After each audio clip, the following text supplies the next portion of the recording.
प्यारे बच्चों, welcome to our channel उड़ान सपनों की। आज हम कर रहे हैं क्लास 8 की विज्ञान की वर्कशीट नंबर 40, जो कि आपकी डेट 16 दिसंबर की है। जंतुओं में जनन के बारे में हम पढ़ रहे थे। आओ हम जंतुओं में कायांतरण के बारे में जानेंगे। तो लास्ट वर्कशीट में हमने थोड़ा सा जनन के बारे में पढ़ा था कि आज हम पढ़ेंगे कायांतरण। कायांतरण क्या है? हम सभी जानते हैं कि मानव, शेर, कुत्ते जैसे सभी जीवों की संतान जन्म के समय अपने माता पिता से मिलती हैं। लेकिन क्या आप जानते हैं कुछ ऐसे जीव हैं जिनकी संतान जन्म के समय अपने माता पिता से नहीं मिलती है। देखिए, हाँ, जब हम पैदा होते हैं, आप पैदा होते हो तो बोलते हैं ना, मम्मी पे गया है, पापा पे गया है, नानी के जैसा है, दादा के जैसा है, तो वो अपने पेरेंट के जैसे होते हैं। लेकिन कुछ होते हैं जो अपने पेरेंट के जैसे नहीं होते। क्या आप उन जंतुओं के नाम बता सकते हैं? रेशम कृमि की जीवन चक्र के बारे में आपने क्लास 7th में पढ़ चुके हैं। तो यहाँ देखिए, अंडे से क्या बनता है? लार्वा बनता है। लार्वा से कैटरपिलर, और कैटरपिलर से फिर वो कीट बनता है।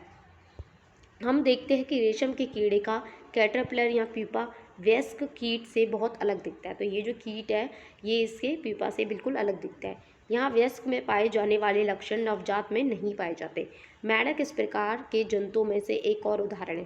तो इसी की तरह, रेशम के कीड़े की तरह ही एक आपका मेंढक भी इसी का एग्जाम्पल है।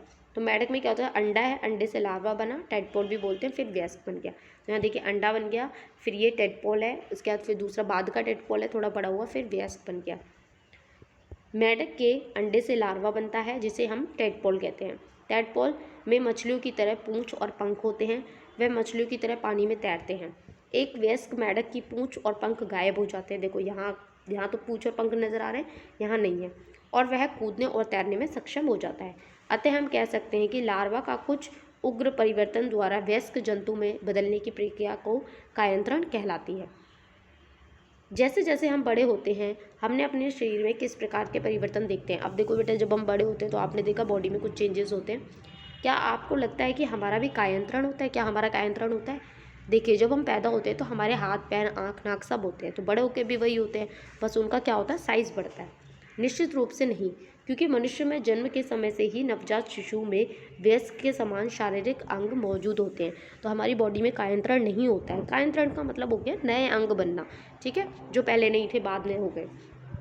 अब हम क्वेश्चन आंसर देखते हैं। फर्स्ट है, कायांतरण को उदाहरण सहित परिभाषित कीजिए। तो आप फर्स्ट का आंसर यहाँ से लिखेंगे। कायांतरण का, लार्वा का कुछ उग्र परिवर्तन द्वारा वयस्क जंतु में बदलने की प्रक्रिया कायांतरण कहलाती है। तो ये फर्स्ट हो गया, ठीक है। इसके बाद है आपका उदाहरण सहित समझाना है। तो आप उदाहरण में आप यहीं से लिख सकते हैं, ठीक है, ये पूरा ही लिख सकते हैं। तो ये उदाहरण भी आपका साथ में हो जाएगा, फर्स्ट का आंसर। सेकंड देखिए, रेशम के कीड़े के जीवन चक्र का संक्षेप में व्याख्या करें। तो आप क्या करेंगे? रेशम के कीड़े वाले का आप यहाँ से लिख लेंगे, ठीक है। ये आपका सेकंड का आंसर हो जाएगा। थर्ड पूछा है, मेंढक के जीवन चक्र को चित्र सहित समझाइए। तो आप क्या कहेंगे? यहाँ से चित्र बनाएंगे और ये पूरा लाइन आप यहाँ तक लिख लेंगे, ठीक है, यहाँ तक। तो ये आपका थर्ड का आंसर हो जाएगा। फोर्थ क्वेश्चन है, क्या मनुष्य में कायांतरण होता है? समझाइए। नहीं, मनुष्य में कायांतरण नहीं होता है। तो आप लिखेंगे निश्चित रूप से नहीं, क्योंकि ये पूरा आपका आंसर फोर्थ हो जाएगा। यहाँ आपकी वर्कशीट फिनिश होती है। आई होप आपको अच्छे से समझ में आई हो।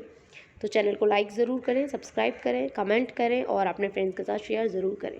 Thanks for watching.